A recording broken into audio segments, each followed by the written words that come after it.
Hi යාළුවනේ වල්ද kitchen YouTube නාලිකාවට ඔයාලා හැමෝම ආදරයෙන් පිළිගන්නවා. අද අපි හදන්න යන්නේ ස්මෝස් හදන්න අවශ්‍ය නම් ද්‍රව්‍ය මම වීඩියෝ එකේ සඳහන් කරලා තියෙනවා. ඊට කලින් ඔයාලට මතක් කරන්න ඕනේ ඔයාලා තාමත් අපේ වල්ද කිචන් YouTube නාලිකාව subscribe කරලා නැත්නම් අමතක නොකර අපේ channel එක subscribe කරන් යන්න අමතක කරන්න එපා. හරි අපි එනම් බලමු ස්මෝස් හදන්න කොහොමද කියලා. ඉතින් අපිට තව අවශ්‍ය වෙනවා පාච්චි කරන්න නැති පරණ රයිස් කුකර් එකක බත් පිසින මැද කොටස. ඒ වගේම තව අපිට අවශ්‍ය වෙනවා කන්ඩෙන්ස් මිල්ක් පරණ ටින් එකක්. ඒ වගේම පොඩි රැක් එකක්. එහෙනම් අපි බලමු කොහොමද ස්මෝස් හදන්නේ කියලා. මුලින්ම කරන්නේ රයිස් කුකර් එකේ බත් පිසින භාජනය අරන් ඒකෙන් මැදින් පරණ කන්ඩෙන්ස් මිල්ක් ටින් එක අරගෙන ඒකේ කටපැත්ත වාජනයේ යට පැත්තට හිටින්න මැදින් තබා ගන්නවා. ඊට පස්සේ බ්‍රවුන් රැක් එකත් අරගෙන ඒක මැදින් ඒක උඩින් තබා ගන්නවා. ඊට පස්සේ මම මේ වාජනය අරගෙන ගෑස් කුකර් එක උඩින් තබා ලිප ඔන් කර ගන්නවා. ලිපේ ගින්දර අඩුවෙන් තබා ගන්න ඕනේ. ඊට පස්සේ මම මේ වාජනයේ පියනකින් වසා විනාඩියක් පමණ තබා රත් වෙන්න හරිනවා. වාජනය හොඳින් රත් වුණාට පස්සේ මම පියන ඉවර කළා. ඒක උඩින් ක්‍රීම් ක්‍රැකර් බිස්කට්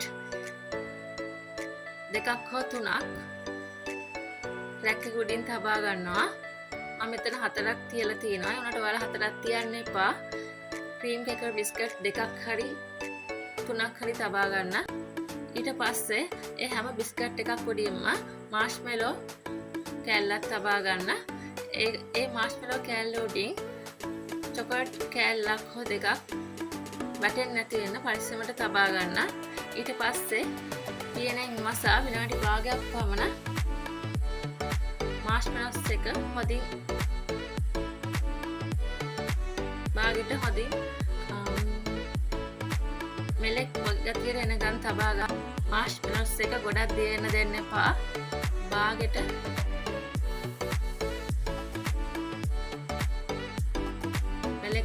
ඊට පස්සේ ක්‍රීම් ක්‍රැකර් එක අතින් අරගෙන පිඟානකින් තබා ගන්න.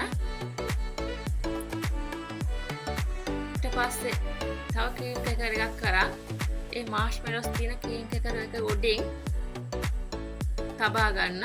අතින් හිමින් තියලා තද කරගන්න. ඒ වගේ හැම එකක් උඩින්ම මාෂ්මෙලෝස් තියෙන හැම එකක් උඩින්ම තව ක්‍රීම් ක්‍රැකර් එකක් තබාගෙන අතින් හිමීට තද කරගන්න. බිස්කට් එක කඩා ගන්න එපා. හරි පරිස්සමට කරගන්න. මේ වීඩියෝ එකේ පෙන්වන ආකාරයට ස්මෝස් සියල්ල පරිස්සමට සාදා ගන්න. මම වාජනයේ බිස්කට් 4ක් විතර තබා ගෙන තියෙනවා. ඔයාලා එහෙම තියාගන්න එපා. වැටෙන්න පුළුවන්. ඒක නිසා දෙකක් හෝ තුනක් තබා ගන්න. නැත්තම් මාෂ්මෙලෝස් ටිකයි චොකලට් ටිකයි වැටිලා කර වෙන්න පුළුවන්. මම ගත්ත ප්‍රමාණ වලින් මම ස්මෝස් 12ක් පමණ සාදා ගත්තා. ඉතින් ඔයාලටත් ඊට වඩා වැඩි ප්‍රමාණයක් අවශ්‍ය නම් වගේ දෙගුණයක් විතර අරගෙන වැඩිපුර හදා ගන්න පුළුවන්. ඒ වගේම ඔයාලට තව දෙයක් මතක් කරන්න